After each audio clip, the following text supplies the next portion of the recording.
ओम नमः शिवाय मोर स्नेहर छात्र छात्री माने दीपुसर ज्ञान यूट्यूब चैनल को स्वागत करुच्ची। आज पिलामाने मु प्लस टू सेकेंड आर्ट्स पिलामानक पई इतिहास गोटे सुंदर वीडियो उपस्थापन करुच्ची। पिलामान देख 80 मार्क गोटे संपूर्ण वीडियो आज तुम मान सहित आलोचना करी। पिलामान देख आमर इंटरनाल परीक्षा सरी जाइए, तेणु आगक फाइनाल एग्जाम अच्छी, तेणु 80 मार्कर गोटे वीडियो आज उपस्थापन करुच्ची जहाँ भितर 1 मार्किया 2 मार्किया 3 मार्किया और लंग क्वेश्चन बछा बछा रही। निश्चय भिडियोटी परीक्षा तुम उपयोगी सब्यस्त हम। पिला देख ये क्वेश्चन गुड़ी तुम निश्चय अभ्यास कर आ भर किसी क्वेश्चन निश्चय परीक्षा आसो। पिला देख आमर समय 3 घंटा फुल मार्क अच्छी 80 मार्क। प्रथम आम जा क विभाग जोटी आमर 21 MCQ क्वेश्चन अच्छी। आम बर्तमान प्रथमे क विभाग 21 MCQ क्वेश्चन आलोचना करवा। प्रथम क्वेश्चन पिला माने कहिछि जे महावीर जैन केबे जन्म ग्रहण करथिले। पिला माने मन रखताओ महावीर जैन केत नंबर तीर्थकर जैन धर्मर ना 24 नंबर थिले। 1 नंबर किए थिले ना ऋषभनाथ, 23 नंबर किए थिले पार्श्वनाथ, 24 नंबर थिले महावीर जैन। एवं आंको महावीर समय जैन धर्म ही प्रसार लाभ करथिला। क्वेश्चन बेले पिला मन आसे जे महावीर कौटी जन्म ग्रहण करथिले।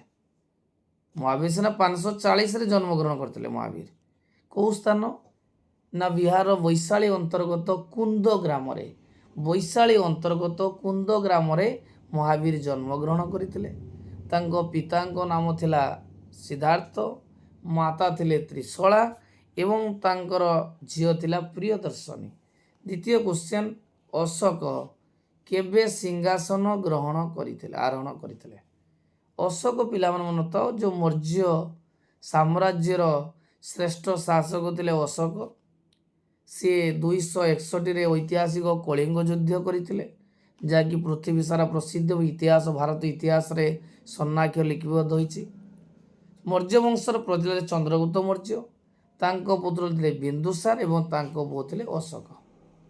अशोक पिला मन देखो 273 रे सिंहासन आरोहण करथिले। परीक्षा से जे अशोक 273 सिंहासन आरोहण करथिले, किंतु तांकर राज्याभिषेक होइतिला 269 रे। 269 राज्याभिषेक, 273 रे सिंहासन आउ 261 रे ऐतिहासिक कलिंग युद्ध करथिले। 3 नंबर क्वेश्चन कहिछि गौतम बुद्ध क्यों क्षत्रिय वंश रे जन्म ग्रहण करथिले। मन रखताओ गौतम बुद्ध जे कि बौद्ध धर्मर प्रतिष्ठाता थिले, कोउडी जन्म नेइथिले ना आधुनिक नेपाल स्थित लुम्बिनी उद्यान रे जन्म ग्रहण करथिले। तांको बापा थिले सुदोधन, माँ थिले मोहमाया। तेणु समय को वंशीय क्षत्रिय थिले ना शाक्य वंशीय। एमानक मध्यरु कोउटी जैन धर्मर पवित्र ग्रंथ, जे जैन धर्मर पवित्र ग्रंथ ना कोन त्रिपिटक। त्रिपिटक नुहे छुआ, त्रिपिटक हूँ आमर त्रिपिटक जदि आम कहवा,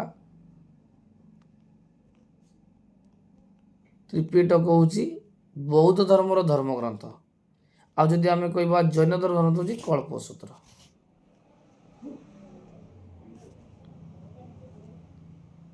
क्यों शिलालेख रे कलिंग युद्ध वर्णना करा जाइछि।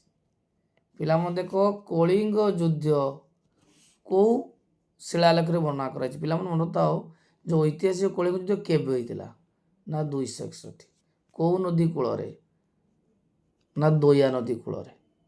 मन बताओ ऐतिहासिक कलिंग युद्ध 261 रे आधुनिक भुवनेश्वर निकटस्थ धौलीपाड़ अंतर्गत दोया नदी कूल रे अनुष्ठित होइतिला। एवं এই ଯୁଦ୍ଧ ବିଷୟରେ ଆମକୁ ତ୍ରୟୋଦଶ ଶିଳାଲେଖ ବର୍ଣ୍ଣନା କହୁଛ। ତ୍ରୟୋଦଶ ଶିଳାଲେଖ କ୍ୱେଶ୍ଚନ୍ ବେଳେବେଳେ ପିଲାମାନେ ଆସେ ଯେ ଏଇ ତ୍ରୟୋଦଶ ଶିଳାଲେଖଟି କେଉଁଠି ଅଛି। ନା ଏଇ ତ୍ରୟୋଦଶ ଶିଳାଲେଖଟି ପାକିସ୍ତାନରେ ଅବସ୍ଥିତ ଶାହାବାଜଗଡ଼ି ଅଛି। ପାକିସ୍ତାନର ଶାହାବାଜଗଡ଼ିଠାରେ ଏଇ ତ୍ରୟୋଦଶ ଶିଳାଲେଖ ରହିଛି। ଦ୍ୱିତୀୟ କ୍ୱେଶ୍ଚନ୍ ମେଘଦୂତ। ମେଘଦୂତ କିଏ ଲେଖିଥିଲେ। ଦଣ୍ଡି ଦେଇଛି ନା ଦଣ୍ଡି ନୁହେଁ, ଦଣ୍ଡି ଲେଖିଥିଲେ ଦଶ କୁମାର ଚରିତ। विष्णु शर्मा कौन थे ना पंचतंत्र। कालिदास ମାଳବିକାଗ୍ନିମିତ୍ରମ୍, ଋତୁସଂଗାରମ୍, କୁମାର ସମଭମ୍, ଶକୁନ୍ତଳା। ତେଣୁ ସିଏ ମାଘ ଲେଖିଥିଲେ, ମନେ ମାଘ ଲେଖିଥିଲେ ମେଘଦୂତ। ମାମୁଦଙ୍କ ରାଜଦରବାରରେ କିଏ ଜ୍ୟୋତିର୍ବିଦ ଭାବରେ ସ୍ଥାନ ପାଇଥିଲେ? ମନୋକ୍ତ ପିଲାମାନେ ମାମୁଦ। ଯେ ମାମୁଦ ଭାରତକୁ ଆକ୍ରମଣ କରୁଥିଲେ 17 ଥର ଏବଂ ତାଙ୍କ ସମୟରେ ସେ ନେଇ ଆସିଥିଲେ ଆଲବେରୁଣିକି, ଯେ ଆଲବେରୁଣିକୁ ତାଙ୍କ ସମୟରେ ଭାରତକୁ ନେଇ ଆସିଥିଲେ ଏବଂ ସେ ଜଣେ ଜ୍ୟୋତିର୍ବିଦ ରୂପେ ତାଙ୍କ ଦରବାରରେ ସ୍ଥାନ ପାଇଥିଲେ। ନେକ୍ସଟ କ୍ୱେଶ୍ଚନ, ଚିସ୍ତି ସମ୍ପ୍ରଦାୟର ପ୍ରମୁଖ ସନ୍ଥ କିଏ ଥିଲେ? ନା ନିଜାମୁଦ୍ଦିନ ଆଉଲିଆ। ଯେ ଚିସ୍ତି ସମ୍ପ୍ରଦାୟର ମୁଖ୍ୟ ସନ୍ଥ ଥିଲେ ନିଜାମୁଦ୍ଦିନ ଆଉଲିଆ, ଯାହାକୁ ଆମେ କହୁଛେ ଈଶ୍ୱରଙ୍କର ପ୍ରିୟ। କେଉଁ ବର୍ଷ ଆଲବେରୁଣି ମୃତ୍ୟୁବରଣ କରିଥିଲେ? ଯେ ଆଲବେରୁଣି ଯିଏକି ମାମୁଦଙ୍କ ସମୟରେ ଭାରତ ଭ୍ରମଣରେ ଆସିଥିଲେ ଏବଂ ତାଙ୍କର ଯୁଗାନ୍ତକାରୀ ପୁସ୍ତକ ତହକିକି ହିନ୍ଦରେ ଭାରତ ସମ୍ପର୍କରେ ସେ ବର୍ଣ୍ଣନା କରିଥିଲେ ଏବଂ 1048ରେ ସେ ମୃତ୍ୟୁବରଣ କରିଥିଲେ। ନେକ୍ସଟ କ୍ୱେଶ୍ଚନ, ମୋଗଲ ସାମ୍ରାଜ୍ୟର ପରିଭ୍ରମଣ, ମୋଗଲ ସାମ୍ରାଜ୍ୟର ପରିଭ୍ରମଣ ରଚୟିତା କିଏ? ଦେଖ ପିଲାମାନେ, ମୋଗଲ ସାମ୍ରାଜ୍ୟର ପରିଭ୍ରମଣ କିଏ ଲେଖିଥିଲେ? ନା ଫ୍ରାଙ୍କୋଇସ୍ ବର୍ନିୟର। କେଉଁ ଦେଶ ଲୋକ? ଫ୍ରାନ୍ସ ଦେଶ ଲୋକ। କାହା ସମୟରେ ଭାରତ ଆସିଥିଲେ? ନା ଯେତେବେଳେ ମୋଗଲ ମାନେ ଶାସନ କରୁଥିଲେ, ମୋଗଲ ଶାସନ ସମୟରେ ସେ ଭାରତ ଭ୍ରମଣରେ ଆସିଥିଲେ। ମୋଗଲ ଶାସନ ସମୟରେ ସେ ଭାରତ ଭ୍ରମଣରେ ଆସିଥିଲେ ଏବଂ ଭାରତର ଚାରିଆଡ଼େ ଭ୍ରମଣ କରି ତାଙ୍କର ପୁସ୍ତକ ମୋଗଲ ସାମ୍ରାଜ୍ୟର ପରିଭ୍ରମଣ ଲେଖିଥିଲେ ଏବଂ ସେଥିରେ ଭାରତ ସମ୍ପର୍କରେ ବର୍ଣ୍ଣନା କରିଛନ୍ତି। ଇସଲାମୀୟ ଜଗତର ମୁଖ୍ୟ କିଏ? ନା ଖଲିଫା। ଇସଲାମ ଜଗତର ମୁଖ୍ୟ କିଏ? ଖଲିଫା। ନେକ୍ସଟ କ୍ୱେଶ୍ଚନ,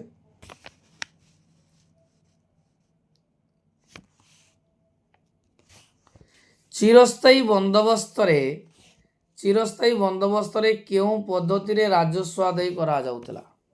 ଚିରସ୍ଥାୟୀ, ପ୍ରଥମ କ୍ୱେଶ୍ଚନ ପିଲାଙ୍କୁ ଦେଖିବା, ଚିରସ୍ଥାୟୀ ବନ୍ଦୋବସ୍ତ କାହାକୁ କହିବା? କିଏ କରିଥିଲେ? ନା 1793 ହେଇଥିଲା। କରିଥିଲେ କିଏ? ନା କର୍ଣ୍ଣୱାଲିସ। 1793ରେ କର୍ଣ୍ଣୱାଲିସ ଚିରସ୍ଥାୟୀ ବନ୍ଦୋବସ୍ତ ପ୍ରଚଳନ କରିଥିଲେ। ଏହାର ନିୟମ ଥିଲା କ'ଣ? ନା ଇଂରେଜ ମାନେ କ'ଣ କଲେ? ନା ଜମିଦାର ସବୁ ନିଯୁକ୍ତି କରିଥିଲେ, ଜମିଦାରକୁ ଜମି ଦେଉଥିଲେ। ଜମିଦାର ମାନେ କ'ଣ କରୁଥିଲେ? କୃଷକମାନଙ୍କୁ ସେ ଜମି ଦେଉଥିଲେ ଏବଂ କୃଷକମାନଙ୍କର କର ଆଦାୟ କଲେ, ନିଜ ପାଖରେ କିଛି ରଖି ଜମିଦାର ଦେଉଥିଲେ। ତ ଉତ୍ତର କେଉଁଟା ହେବ?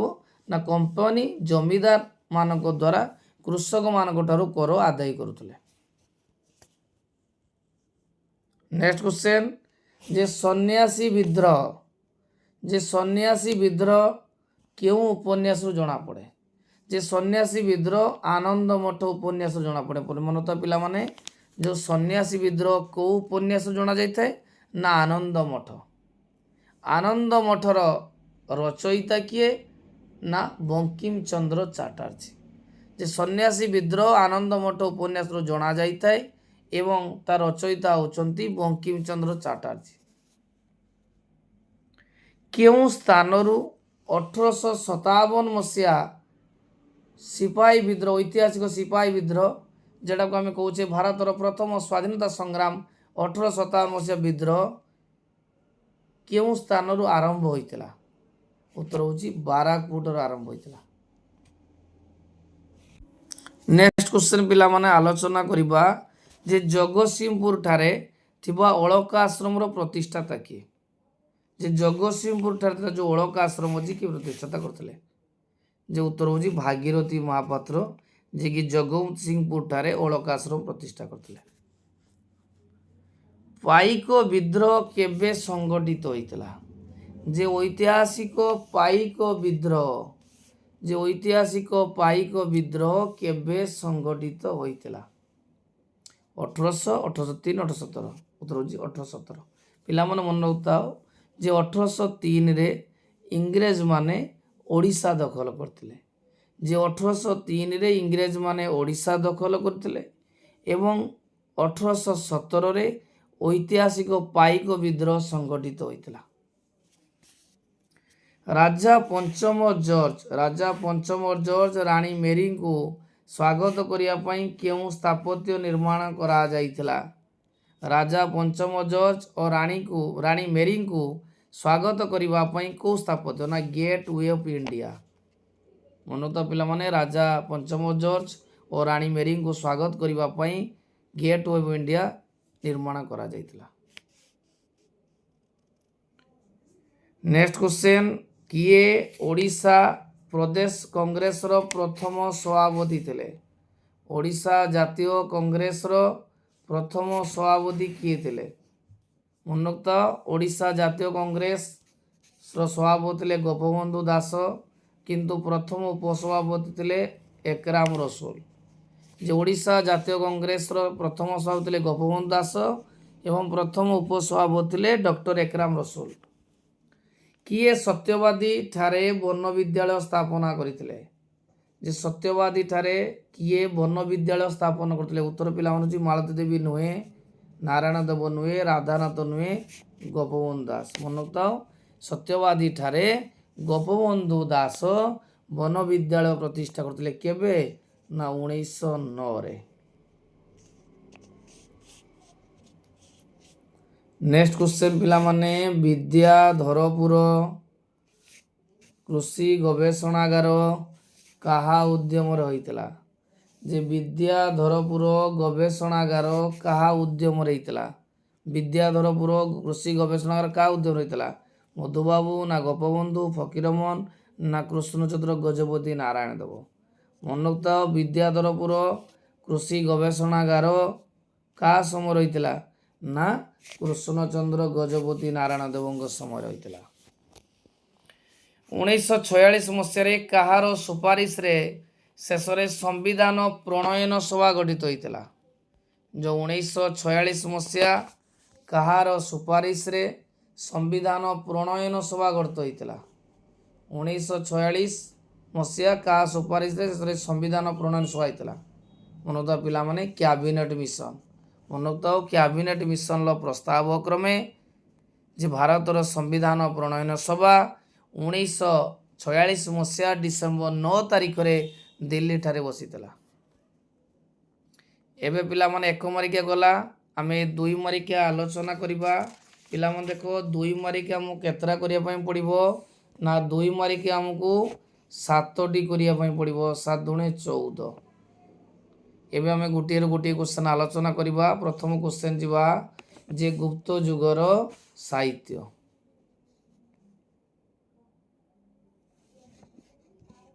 ଗୁପ୍ତ ଯୁଗର ପିଲାମାନେ ସାହିତ୍ୟ ଆଲୋଚନା କରିବା। ପ୍ରଥମତଃ ଗୁପ୍ତ ଯୁଗରେ କାଳିଦାସଙ୍କ ଲେଖନୀ ମନରୁ ସୃଷ୍ଟି ହୋଇଥିଲା କାଳିଜାଇ କାବ୍ୟ। କାରଣ କାଳିଦାସ ଥିଲେ ସଂସ୍କୃତ ସାହିତ୍ୟର ସମ୍ରାଟ। ସିଏ ଲେଖିଥିଲେ କୁମାର ସମ୍ଭବମ୍, ରଘୁବଂଶମ୍, ମେଘଦୂତ, ଋତୁ ସଂହାରମ୍। ସେହିପରି ଗୁପ୍ତ ଯୁଗରେ ଥିଲେ ବଶିଷ୍ଠ କବି ମାଘ ଥିଲେ, ମାଘ ଯିଏକି ଲେଖିଥିଲେ ଶିଶୁପାଳ ବଧମ୍। ସେହିପରି ଭର୍ତ୍ତୃହରି ଥିଲେ କାବ୍ୟ ସାହିତ୍ୟରେ, ସେ ଲେଖିଥିଲେ ଶୃଙ୍ଗାର ଶତକ, ବୈରାଗ ଶତକ, ନୀତି ଶତକ। ନେକ୍ସଟ 2 ନମ୍ବର କ୍ୱେଶ୍ଚନ୍ ଯିବା କାଳିଦାସଙ୍କ ସାହିତ୍ୟ। ଏବେ ମୁଁ ଆଲୋଚନା କଲି ଯେ କାଳିଦାସ ଯିଏକି ସଂସ୍କୃତ ସାହିତ୍ୟର ସମ୍ରାଟ ଥିଲେ, ଯିଏକି ଚନ୍ଦ୍ରଗୁପ୍ତ ବା ଦ୍ୱିତୀୟ ଚନ୍ଦ୍ରଗୁପ୍ତଙ୍କ ରାଜଦରବାରରେ ମଣ୍ଡନ କରିଥିଲେ। ଦ୍ୱିତୀୟ ଚନ୍ଦ୍ରଗୁପ୍ତଙ୍କ ରାଜଦରବାରରେ 9 ଜଣ ବିଶିଷ୍ଟ କବି ଥିଲେ। ସେମାନଙ୍କୁ କୁହାଯାଉଥିଲା ନବରତ୍ନ। ତାଙ୍କ ଭିତରେ କାଳିଦାସ ଥିଲେ ଶ୍ରେଷ୍ଠ, କାରଣ ଇଏ ଥିଲେ ସଂସ୍କୃତ ସାହିତ୍ୟର ସମ୍ରାଟ। କ'ଣ କ'ଣ ବହି ଲେଖିଥିଲେ? କୁମାର ସମ୍ଭବମ୍, ରଘୁବଂଶ, ଗୀତି କବିତା ଲେଖିଥିଲେ, ମେଘଦୂତ, ଋତୁ ସଂହାର। ସେହିପରି ନାଟକ କ'ଣ ଲେଖିଥିଲେ? ମାଳବିକାଗ୍ନିମିତ୍ରମ୍, ଶକୁନ୍ତଳା, ବିକ୍ରମବର୍ଷ୍ୟମ୍। ନେକ୍ସଟ ପିଲାମାନେ ଦେଖ, ଆର୍ଯ୍ୟଭଟ୍ଟ, ବରାହମିହିର, ବ୍ରହ୍ମଗୁପ୍ତ କାହିଁକି ପ୍ରସିଦ୍ଧ? ଯେ ଆର୍ଯ୍ୟଭଟ୍ଟ, ବରାହମିହିର ଏବଂ ବ୍ରହ୍ମଗୁପ୍ତ କାହିଁକି ପ୍ରସିଦ୍ଧ? ପିଲାମାନେ ଦେଖ, ପ୍ରଥମେ ଯିବା ବରାହମିହିର। ସେ ଜଣେ ପ୍ରସିଦ୍ଧ ଜ୍ୟୋତିର୍ବିଦ ଥିଲେ। ସେ ଲେଖିଥିଲେ ବୃହଦ ଜାତକ, ପଞ୍ଚ ସିଦ୍ଧାନ୍ତ, ଲଘୁ ଜାତକ। ତାପରେ ଯିବା ଯଦି ଆମେ ଆର୍ଯ୍ୟଭଟ୍ଟ, ଯିଏକି ପ୍ରଧାନ ଜ୍ୟୋତିର୍ବିଦ ଏବଂ ବୈଜ୍ଞାନିକ ଥିଲେ। ସେ ପ୍ରଥମେ ସୂର୍ଯ୍ୟପରାଗ ଓ ଚନ୍ଦ୍ରଗ୍ରହଣ ସମ୍ପର୍କରେ କହିଥିଲେ। ତାଙ୍କର ଯୁଗାନ୍ତକାରୀ ପୁସ୍ତକ ସୂର୍ଯ୍ୟ ସିଦ୍ଧାନ୍ତରେ ବର୍ଣ୍ଣନା କରିଛନ୍ତି। ତା ସହିତ ଆର୍ଯ୍ୟଭଟ୍ଟ ପୁସ୍ତକ ବର୍ଣ୍ଣନା କରିଛନ୍ତି। ବିଶେଷ କରି ପୃଥିବୀବାସୀମାନଙ୍କୁ ଶୂନର ବ୍ୟବହାର ସମ୍ପର୍କରେ ସେ ହିଁ ପ୍ରଥମେ ସୂଚନା ଦେଇଥିଲେ। ତାପରେ ପିଲାମାନେ ଯିବା ବ୍ରହ୍ମଗୁପ୍ତ। ବ୍ରହ୍ମଗୁପ୍ତ ଯିଏକି ଜଣେ ପ୍ରଧାନ ଜ୍ୟୋତିର୍ବିଦ ଥିଲେ, ଗଣିତଜ୍ଞ ଥିଲେ। ସିଏ ପୃଥିବୀବାସୀଙ୍କୁ ମାଧ୍ୟାକର୍ଷଣ ଶକ୍ତି ସମ୍ପର୍କରେ ସୂଚନା ଦେଇଥିଲେ। ଯେ ବ୍ରହ୍ମଗୁପ୍ତ ଜଣେ ପ୍ରଧାନ ଜ୍ୟୋତିର୍ବିଦ ଥିଲେ, ସିଏ ମାଧ୍ୟାକର୍ଷଣ ଶକ୍ତି ସମ୍ପର୍କରେ ବର୍ଣ୍ଣନା କରିଥିଲେ। ତା ସହିତ ଖଣ୍ଡ ଖାଦ୍ୟକ, ବ୍ରହ୍ମ ସିଦ୍ଧାନ୍ତ, ଧ୍ୟାନ ଗୃହ ରଚନା କରିଥିଲେ। ସେପରି ସୁଲତାନ ଯୁଗର ରାଜସ୍ୱ ମନୁଥାଉ, ସୁଲତାନ ମାନେ ବିଭିନ୍ନ ପ୍ରକାର ରାଜସ୍ୱ ଆଦାୟ କରୁଥିଲେ। ପାଖାପାଖି 5 ପ୍ରକାର ଆଦାୟ କରୁଥିଲେ, ଯେମିତିଆ ଖାରଜ, ଖାମ, ଉସର, ଜାତକ, ଜିଜିଆ। ଭକ୍ତି ଆନ୍ଦୋଳନର ଫଳାଫଳ, ପିଲାମାନେ ମନେ ରଖୁଥାଉ, ଭକ୍ତି ଆନ୍ଦୋଳନ ଫଳାଫଳ ସୁଦୂର ପ୍ରସାରୀ ଥିଲା, କାରଣ ଏହା ଜନସାଧାରଣଙ୍କର ଆଧ୍ୟାତ୍ମିକ ଜୀବନକୁ ପରିବର୍ତ୍ତନ କରିଥିଲା। ବିଶେଷ କରି ହିନ୍ଦୁ ମୁସଲମାନ ମାନଙ୍କର ବ୍ୟବଧାନ ହ୍ରାସ କରିଥିଲା।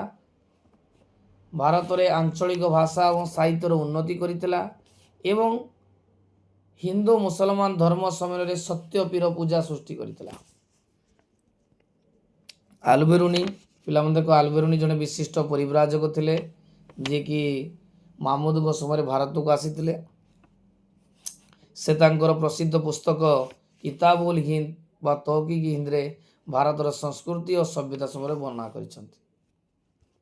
ଜାହାଙ୍ଗୀରଙ୍କ ସମୟରେ ଚିତ୍ରକଳା, ପିଲାମାନେ ଦେଖ, ଜାହାଙ୍ଗୀର ଯିଏକି ଆକବରଙ୍କର ସୁଯୋଗ୍ୟ ପୁତ୍ର ଥିଲେ, ତାଙ୍କ ସମୟରେ ଚିତ୍ରକଳାର ଉନ୍ନତି ହୋଇଥିଲା। ବିଶେଷ କରି ଆବୁଲ ହାସାନ, ମନସୁର, ମୋହମ୍ମଦ ନାଦିର, ମୁରାଦ ମୁସଲମାନ ଚିତ୍ରଶିଳ୍ପୀ ଥିଲେ।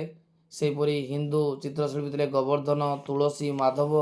ଫଳରେ ତାଙ୍କ ସମୟରେ ଚିତ୍ରକଳା ଉନ୍ନତି ହୋଇଥିଲା। ନେକ୍ସଟ ପିଲାମାନେ ଯିବା ଭାରତ ଶାସନ ଆଇନ। ପିଲାମାନେ ଦେଖ, ମନେ ରଖିଥାଅ, ଯେଉଁ ସିପାହୀ ବିଦ୍ରୋହ ପରେ ଇଂରେଜ ମାନେ କ'ଣ କରିଥିଲେ ନା କମ୍ପାନୀ ଶାସନକୁ ଭାରତରେ ବନ୍ଦ କରିଦେଇଥିଲେ। ଇଷ୍ଟ ଇଣ୍ଡିଆ କମ୍ପାନୀ ଶାସନକୁ ବନ୍ଦ କରିଦେଇଥିଲେ ଏବଂ ବ୍ରିଟିଶ ରାଣୀ ମହାରାଣୀ ଭିକ୍ଟୋରିଆଙ୍କ ତତ୍ତ୍ୱାବଧାନରେ 1958 ମସିହା ନଭେମ୍ବର 1 ତାରିଖରେ ଆଲାହାବାଦଠାରେ ଘୋଷଣା ପାଠ ହୋଇଥିଲା, ଯିଏକି ପ୍ରଥମ ଭାଇସରାୟ ଲର୍ଡ କ୍ୟାନିଂ ପାଠ କରିଥିଲେ ଯେ ଭାରତରେ ଆଉ କମ୍ପାନୀ ଶାସନ ହେବନି, ବ୍ରିଟିଶ ପାର୍ଲିଆମେଣ୍ଟ ଦ୍ୱାରା ଶାସନ କରାଯିବ। ତାଙ୍କର ପ୍ରତିନିଧି ରୂପେ ଭାଇସରାୟ ଶାସନ କରିବେ। ରାଜାମାନଙ୍କର ପଦମର୍ଯ୍ୟାଦାକୁ କ୍ଷୁଣ୍ଣ କରାଯିବ ନାହିଁ ଏବଂ ଭାରତର ରାଜସ୍ୱ ଭାରତରେ ହିଁ ବ୍ୟୟ ହେବ। ତାପରେ ଆସିଗଲା ଇଂରେଜମାନେ କିପରି କୁଟୀର ଶିଳ୍ପକୁ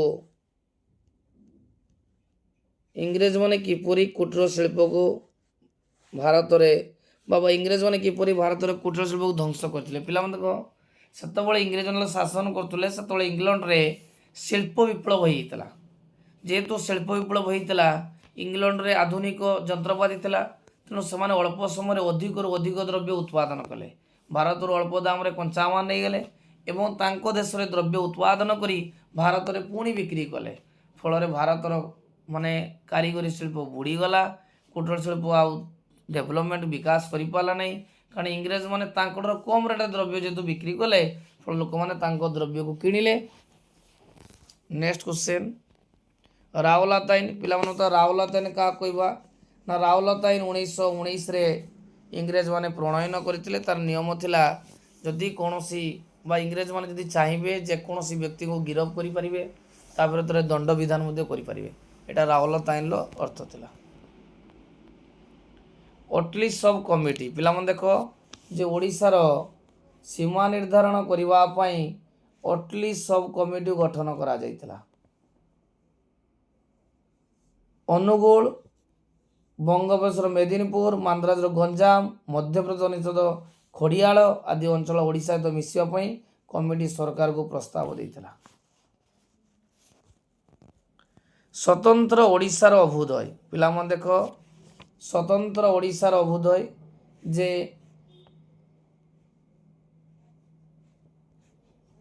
1935 ମସିହା ଭାରତ ଶାସନ ଆଇନରେ 289 ଧାରାରେ ଓଡ଼ିଶା ସିନ୍ଧୁକୁ 2ଟା ପ୍ରଦେଶ କରାଗଲା ଏବଂ 1936 ମସିହା ଏପ୍ରିଲ 1 ତାରିଖରେ ଓଡ଼ିଶା ସ୍ୱତନ୍ତ୍ର ପ୍ରଦେଶ ଲାଭ କରିଥିଲା। ଏହି ପ୍ରଦେଶରେ କଟକ, ପୁରୀ, ସମ୍ବଲପୁର, ଗଞ୍ଜାମ, କୋରାପୁଟ 6ଟି ଜିଲ୍ଲା ଥିଲା। ସାର୍ ଜନ୍ ଅଷ୍ଟିନ ହବାକ ଥିଲେ ସ୍ୱତନ୍ତ୍ର ଓଡ଼ିଶାର ପ୍ରଥମ ଗଭର୍ଣ୍ଣର। ଏବେ ପିଲାମାନେ 3 ମାରିକା ଆଲୋଚନା କରିବା। 3 ମାରିକା କ୍ୱେଶ୍ଚନ ଥିଲା। ପ୍ରଥମ ଅଛି ଅଶୋକଙ୍କ ସମୟରେ ମୌର୍ଯ୍ୟ ଶାସନ, ପିଲାମାନେ ମନେ ରଖିଥାଅ, ଯେଉଁ ଅଶୋକ ଚନ୍ଦ୍ରଗୁପ୍ତ ମୌର୍ଯ୍ୟଙ୍କର ବଂଶଧର ଥିଲେ। ଚନ୍ଦ୍ରଗୁପ୍ତ ମୌର୍ଯ୍ୟ ତାଙ୍କ ଶାସନରେ ଯେଉଁ ପ୍ରଶାସନିକ ସଂସ୍କାର କରିଥିଲେ ତାକୁ ଅଶୋକ ଚେଞ୍ଜ କରିଥିଲେ, କାରଣ ଚନ୍ଦ୍ରଗୁପ୍ତ ମୌର୍ଯ୍ୟଙ୍କ ସମୟରେ 4ଟି ପ୍ରଦେଶ ଥିଲା, କିନ୍ତୁ ଅଶୋକଙ୍କ ସମୟରେ 5ଟି ହେଲା। କଳିଙ୍ଗଟି ସେ ଆଡ଼୍ କରିଥିଲେ। ତା ସହିତ ପ୍ରତ୍ୟେକ ରାଜ୍ୟରେ ସେ ରାଜ୍ୟପାଳଙ୍କୁ ନିଯୁକ୍ତି କରିଥିଲେ ଏବଂ ରାଜପୁତ୍ରକୁ ନିଯୁକ୍ତି ଦେଇଥିଲେ। ତା ସହିତ ପ୍ରତ୍ୟେକ ବିଭାଗଙ୍କ ମୁଖ୍ୟ ମହାପାତ୍ର ଓ ଧର୍ମ କାର୍ଯ୍ୟ ପାଇଁ ଧର୍ମ ମହାପାତ୍ରକୁ ମଧ୍ୟ ନିଯୁକ୍ତି କରିଥିଲେ। ଅଜନ୍ତାର ଚିତ୍ରକଳା, ପିଲାମାନେ ମନେ ରଖିଥାଅ, ଯେଉଁ ଗୁପ୍ତ ଯୁଗରେ ଅଜନ୍ତା ଚିତ୍ରକଳା ବେଶ ପ୍ରସିଦ୍ଧ ହୋଇଥିଲା, କାରଣ ଗୁପ୍ତ ଚିତ୍ରକଳା ମଧ୍ୟରେ ଅଜନ୍ତାର ଚିତ୍ରକଳା ଥିଲା ଅତ୍ୟନ୍ତ ମନମୁଗ୍ଧକର, କାରଣ ସେତେବେଳେ ଶିଳ୍ପୀମାନେ ମନୁଷ୍ୟର ସୁଖ ଦୁଃଖ ଆବେଗ ଅଶ୍ରୁ ଆନନ୍ଦ କରୁଣାକୁ ଅତ୍ୟନ୍ତ ନିଖୁଣ ଭାବରେ ଫୁଟାଉଥିଲେ। ଅଜନ୍ତାର 1 ନମ୍ବର ଗୁମ୍ଫାରେ ପରୀକ୍ଷାରେ ଆସେ କାହା ଚିତ୍ର ଅଛି ନା ପଦ୍ମପାଣି ଚକ୍ରପାଣିଙ୍କ ଚିତ୍ର। ଦ୍ୱିତୀୟରେ ଅଛି ବୁଦ୍ଧଙ୍କ ଜନ୍ମ ଏବଂ 16 ନମ୍ବର ଗୁମ୍ଫାରେ ମୁର୍ମୂଷୁ ରାଜକୁମାରୀଙ୍କର ଚିତ୍ର ରହିଛି। ନେକ୍ସଟ, ଭାରତୀୟ ସଂସ୍କୃତିକୁ ବୌଦ୍ଧ ଧର୍ମର ଅବଦାନ। ପିଲାମାନେ ଦେଖ ଯେ ଭାରତୀୟ ସଂସ୍କୃତିକୁ ବୌଦ୍ଧ ଧର୍ମର ବହୁତ ଅବଦାନ ରହିଛି। ଏହି ଧର୍ମର ଅବଦାନ ଭାରତୀୟ ସମାଜ, ଧର୍ମ, ଦର୍ଶନ, ସାହିତ୍ୟ, କଳା, ସ୍ଥାପତ୍ୟରେ ପରିଲକ୍ଷିତ ହୋଇଥିଲା। ବିଶେଷ କରି ଏହି ବୌଦ୍ଧ ଧର୍ମ ହିନ୍ଦୁ ଧର୍ମନୀତିରେ ପରିବର୍ତ୍ତନ କରିଥିଲା। ସେତେବେଳେ ଯେଉଁ ଅନ୍ଧବିଶ୍ୱାସ ଥିଲା, କୁସଂସ୍କାର ଥିଲା, ତାହା ଦୂରୀଭୂତ ହୋଇଥିଲା ଏବଂ ତା ସହିତ ଭାରତୀୟ କଳା ସ୍ଥାପତ୍ୟ କ୍ଷେତ୍ରରେ ବୌଦ୍ଧ ଧର୍ମର ଅବଦାନ ଥିଲା ଅତୁଳନୀୟ। ଭକ୍ତି ଆନ୍ଦୋଳନର ସୂତ୍ରପାତ କାହିଁକି ଘଟିଥିଲା? ପଞ୍ଚଦଶ ଶତାବ୍ଦୀର ଶେଷ ଭାଗରେ ଏବଂ ଷୋଡ଼ଶ ଶତାବ୍ଦୀର ପ୍ରଥମ ଭାଗରେ ଭାରତରେ ଭକ୍ତି ଆନ୍ଦୋଳନର ସୂତ୍ରପାତ ହୋଇଥିଲା, କାରଣ ସେହି ସମୟରେ ଭାରତର କଠୋର ଜାତି ପ୍ରଥା, ଜଟିଳ ପୂଜା ପଦ୍ଧତି, କର୍ମକାଣ୍ଡ ପ୍ରଭାବରେ ଜନସାଧାରଣ ଅଣନିଶ୍ୱାସ ହୋଇଯାଇଥିଲେ। ଫଳରେ ଭକ୍ତି ଆନ୍ଦୋଳନ ମାଧ୍ୟମରେ ଭକ୍ତି ସନ୍ତମାନେ ଲୋକମାନଙ୍କୁ ସରଳ ନୈତିକ ଜୀବନ ଉପରେ ଗୁରୁତ୍ୱ ଦେଇଥିଲେ। ତା ଛଡ଼ା ଇସଲାମ ଧର୍ମର ପ୍ରସାର, ହିନ୍ଦୁ ଧର୍ମର ସଙ୍କଟ ସମୟରେ ଭକ୍ତି ସନ୍ତମାନେ ଉଭୟ ଧର୍ମର ସମନ୍ୱୟ ଉଦ୍ୟମ କରିଥିଲେ। ମୋଗଲ ଯୁଗର ସାମାଜିକ ଶ୍ରେଣୀ ବିଭାଗ। ମୋଗଲ ଯୁଗରେ ମୁସଲମାନ ମାନେ ସମାଜର 4 ଭାଗରେ ବିଭକ୍ତ ହୋଇଥିଲେ: ସୟଦ, ଶେଖ, ମୋଗଲ, ପଠାନ। ସୟଦ ମାନେ ମହାପୁରୁଷ ମହମ୍ମଦଙ୍କ କନ୍ୟା ଫାତିମାଙ୍କର ବଂଶଧର ବୋଲି ଦାବି କରୁଥିବା ବେଳେ ଶେଖ ମାନେ ଆରବରୁ ଜନ୍ମଲାଭ କରିଥିବା ଦାବି କରୁଥିଲେ।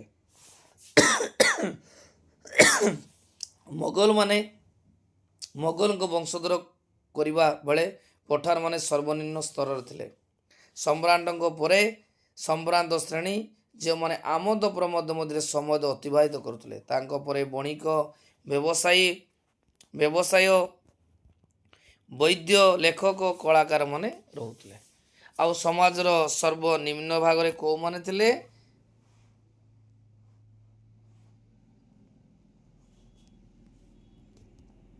ଦେଖ ପିଲାମାନେ, ସମାଜର ନିମ୍ନ ଭାଗରେ ଥିଲେ କେଉଁମାନେ ନା କଳାକାର, ସ୍ଥପତି ଏବଂ ନିମ୍ନ ଭାଗରେ ଥିଲେ କୃଷକ, ବଣିକ, ସୁନାରୀ। ସୁଲତାନୀ ମାନଙ୍କର ନ୍ୟାୟ ବ୍ୟବସ୍ଥା। ପିଲାଙ୍କୁ ମନେ ରଖିଥାଅ, ସୁଲତାନୀ ସମୟରେ ସାମ୍ରାଜ୍ୟକୁ ମୁଖ୍ୟ ବିଚାରପତି ଥିଲେ ସୁଲତାନ। ସୁଲତାନଙ୍କ ସମୟରେ ସାମ୍ରାଜ୍ୟର ମୁଖ୍ୟ ବିଚାରପତି ଥିଲେ ସୁଲତାନ। ସୁଲତାନଙ୍କ ଅଦାଲତ ସପ୍ତାହକୁ 2 ଥର ବସୁଥିଲା ଏବଂ ସେ ଉଚ୍ଚ କର୍ମଚାରୀଙ୍କ ମୋକଦ୍ଦମା ଗୁଡ଼ିକର ବିଚାର କରୁଥିଲେ। ବିଚାର ବିଭାଗକୁ କୁହାଯାଉଥିଲା ଦିୱାନି ଖ୍ୱାଜା। ମନେ ରଖିଥାଅ, ସୁଲତାନ ବିଚାର ବିଭାଗକୁ କୁହାଯାଉଥିଲା ଦିୱାନି ଖ୍ୱାଜା। ତାଙ୍କର ମୁଖ୍ୟଙ୍କୁ କୁହାଯାଉଥିଲା ସୁଦର ଓ ମୁଫ୍ତି।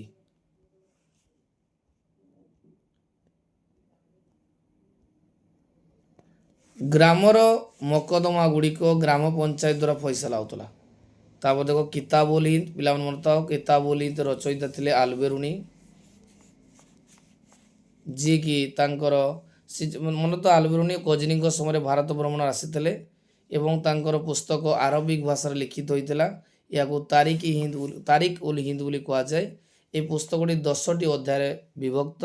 ଏଥିରେ ହିନ୍ଦୁ ଧର୍ମ, ଦର୍ଶନ, ପର୍ବପର୍ବାଣୀ, ପରମ୍ପରା, ଭାରତୀୟମାନଙ୍କର ସାମାଜିକ, ଆର୍ଥିକ ଓ ରାଜନୈତିକ ଜୀବନ ସମ୍ପର୍କରେ ବର୍ଣ୍ଣନା କରାଯାଇଛି। ନେକ୍ସଟ ପିଲାମାନେ ଦେଖ ସାନ୍ତାଳ ବିଦ୍ରୋହ। ସାନ୍ତାଳ ବିଦ୍ରୋହ 1855-56 ଖ୍ରୀଷ୍ଟାବ୍ଦରେ ହୋଇଥିଲା। ଇଂରେଜ ଶାସନ ବିରୁଦ୍ଧରେ ବିଦ୍ରୋହ ହୋଇଥିଲା। ସାନ୍ତାଳମାନେ ଛଟନାପୁର, ରାଜମହଲ ଆଦି ଅଞ୍ଚଳରୁ ଆସି ସରକାରଙ୍କ ଦ୍ୱାରା ଚିହ୍ନଟ ଦାମିନୀ କୋହ ଅଞ୍ଚଳରେ ବସବାସ କରୁଥିଲେ। କୃଷି ଥିଲା ସାନ୍ତାଳମାନଙ୍କର ମୁଖ୍ୟ ଜୀବିକା। କିନ୍ତୁ କ୍ରମେ ମହାଜନ ଜମିଦାର ଆସି ସେ ଅଞ୍ଚଳରୁ ଆସି ସାନ୍ତାଳମାନଙ୍କର ସରଳ ଜୀବନଯାପନରେ ବିଷ ଭରିଥିଲେ।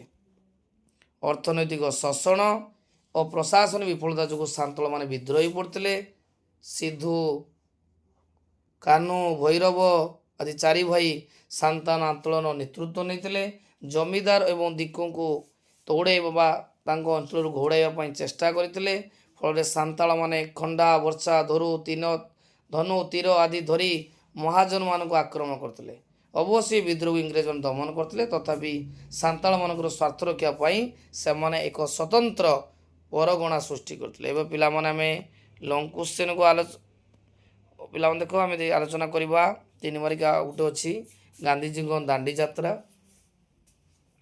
ଯେ ମହାତ୍ମା ଗାନ୍ଧୀ ଯିଏକି ଐତିହାସିକ ଦାଣ୍ଡି ଯାତ୍ରା କରିଥିଲେ 1930 ମସିହା ଲାହୋର ଅଧିବେଶନରେ ଆଇନ ଅମାନ୍ୟ ଆନ୍ଦୋଳନ ଗୃହୀତ ହୋଇଥିଲା। ପିଲାମାନେ ତ 1930 ମସିହା ଲାହୋର ଅଧିବେଶନରେ ଆଇନ ଅମାନ୍ୟ ଆନ୍ଦୋଳନ ଗୃହୀତ ହୋଇଥିଲା ଏବଂ ଗାନ୍ଧୀଜୀ 1930 ମାର୍ଚ୍ଚ 12 ତାରିଖ ଦିନ 78 ଜଣ ସହଯୋଗୀଙ୍କୁ ନେଇ ସାବରମତୀ ଆଶ୍ରମରୁ ଦାଣ୍ଡି ପର୍ଯ୍ୟନ୍ତ ଯାତ୍ରା କରିଥିଲେ ଏବଂ ସେଠି ଏପ୍ରିଲ 6 ତାରିଖ ଦିନ ଲବଣ ଧରି ଲବଣ ଆଇନ ଭଙ୍ଗ କରିଥିଲେ। ଏହାକୁ ଐତିହାସିକ ଦାଣ୍ଡି ଯାତ୍ରା ବୋଲି କୁହାଯାଏ।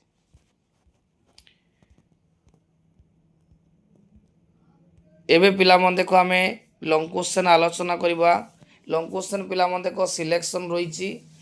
ଏ ବର୍ଷ ଗୁପ୍ତ ଯୁଗର ସଂସ୍କୃତ ମନତ ଆମେ ଲଙ୍ଗ କ୍ୱେଶ୍ଚନ୍ କେତେଟା କରିବା ନା 3ଟା କରିବା। 3 × 24 ମୋ ପିଲାମାନେ ଦେଖ 3 ମାର୍କିଆ ସବୁ ଆଲୋଚନା କଲି, ଗୋଟେ 2ଟା ଖାଲି ଜଷ୍ଟ ରହିଗଲା। ଏବେ ଲଙ୍ଗ କ୍ୱେଶ୍ଚନ୍ ଆଲୋଚନା କରିବା। ଆଉ 3 × 24 ଓ ଦେଖ ଆଉ 2ଟା 3 ମାର୍କିଆ କହିଦେବା। ସ୍କ୍ରଲ୍ କରିଦେଲି। ପ୍ରଥମ ହେଲା ଇଣ୍ଡୋ ସେରସନିକ ଶୈଳୀ, ଯେଉଁଟାକି ଭାରତୀୟ ଏବଂ ୟୁରୋପୀୟ ମିଶ୍ରିତ ଶୈଳୀକୁ ବୁଝାଏ। ତାପରେ ପିଲାମାନଙ୍କ 19ବିଂଶ ଶତାବ୍ଦୀରେ ଓଡ଼ିଶାରେ ପ୍ରକାଶିତ ପତ୍ରିକା ବହୁତ ଗୁଡ଼ିଏ ପତ୍ରିକା ପ୍ରକାଶିତ ହୋଇଥିଲା, ଯେପରି ଗୌରୀଶଙ୍କର ରାୟଙ୍କ ଦ୍ୱାରା ଉତ୍କଳ ଦୀପିକା, ଫକୀରମୋହନ ସେନାପତିଙ୍କ ଦ୍ୱାରା ସମ୍ବାଦ ବାହିକା, ନୀଳମଣି ବିଦ୍ୟାରତ୍ନ ଦ୍ୱାରା ସମ୍ବଲପୁର ହିତୈଷିଣୀ ଏବଂ ପାରଳାଖେମୁଣ୍ଡିର ପଦ୍ମନାଭ ନାରାୟଣ ଦେଓଙ୍କ ପୃଷ୍ଠପୋଷକତାରେ ହେଇଥିଲା ଉତ୍କଳ ହିତୈଷିଣୀ ସମାଜ ପତ୍ରିକା ପ୍ରକାଶ ପାଇଥିଲା। ଏବଂ ପିଲାମାନେ ଲଙ୍ଗ କ୍ୱେଶ୍ଚନ୍ ଆଲୋଚନା କରିବା। ଆମେ ପାଖାପାଖି ଲଙ୍ଗ କ୍ୱେଶ୍ଚନ୍ ପିଲାମାନେ କେତେଟା କରିବା? 3ଟା କରିବା। 3 × 24 ପ୍ରଥମ କ୍ୱେଶ୍ଚନ୍ ହେଉଛି ଗୁପ୍ତ ଯୁଗର ସାହିତ୍ୟ ଦର୍ଶନ। ତା ସହିତ ପିଲାମାନେ ବିଜ୍ଞାନକୁ କରିଦେଲେ ମଧ୍ୟ ଇମ୍ପୋର୍ଟାଣ୍ଟ ରହିବ। ତାପରେ ଆକବରଙ୍କ ଦିନ ଇଲାହି ଧର୍ମ ବିଷୟରେ ଆଲୋଚନା କରିବା। ତାପରେ ପ୍ରସିଦ୍ଧ ପରିବ୍ରାଜକ ଇବନ ବତୁତାଙ୍କ ଭ୍ରମଣ କାହାଣୀ, ସ୍ୱତନ୍ତ୍ର ଓଡ଼ିଶା ପ୍ରଦେଶ ଗଠନରେ ମଧୁବାବୁ ଓ ଗଜପତି କୃଷ୍ଣଚନ୍ଦ୍ର ସ୍ୱତନ୍ତ୍ର ଓଡ଼ିଶା ପ୍ରଦେଶ ଗଠନରେ ମଧୁବାବୁ ଓ କୃଷ୍ଣଚନ୍ଦ୍ର ଗଜପତି ନାରାୟଣ ଦେବଙ୍କ ଭୂମିକା, ଭାରତର ସମ୍ବିଧାନର ମୁଖବନ୍ଧ ଏବଂ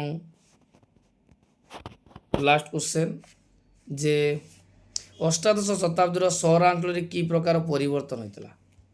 ଯେ ଅଷ୍ଟାଦଶ ଶତାବ୍ଦୀର ସହରାଞ୍ଚଳରେ କି ପରିବର୍ତ୍ତନ ମାନ ହୋଇଥିଲା ଆଲୋଚନା କର। ପିଲାମାନେ ଦେଖ ଏଇଠି ଇମ୍ପୋର୍ଟାଣ୍ଟ ଅଛି ଭାରତର ସମ୍ବିଧାନ ବୈଶିଷ୍ଟ୍ୟ, ଗୁପ୍ତ ଯୁଗର ବିଜ୍ଞାନ ସାହିତ୍ୟ, ଦିନ ଇଲାହି ଏବଂ ମଧୁସୂଦନ ଦାସ ଏବଂ କୃଷ୍ଣଚନ୍ଦ୍ର ଗଜପତି ନାରାୟଣଙ୍କ ଭୂମିକା ଭାରତର ସ୍ୱାଧୀନତା ପାଇଁ। ଏଇ ଲଙ୍ଗ କ୍ୱେଶ୍ଚନ୍ ଇମ୍ପୋର୍ଟାଣ୍ଟ, ପରୀକ୍ଷାରେ ପଡ଼ିଲେ ନିଶ୍ଚୟ ଆସିବ। ପିଲାମାନେ ଦେଖ ଆଜିର ଭିଡ଼ିଓରେ ମୁଁ 80 ମାର୍କର ସମସ୍ତ କ୍ୱେଶ୍ଚନ୍ ଆଲୋଚନା କଲି। ଆ ଭିତରେ ବହୁତ କ୍ୱେଶ୍ଚନ୍ ଗୁଡ଼ିକ ଏକ୍ଜାମ୍ ଓରିଏଣ୍ଟେଡ଼। ନିଶ୍ଚୟ ପିଲାମାନେ ଅଭ୍ୟାସ କରିଦେବ, ପରୀକ୍ଷା ନିଶ୍ଚୟ ଆସିବାର ସମ୍ଭାବନା ବହୁତ ଅଛି।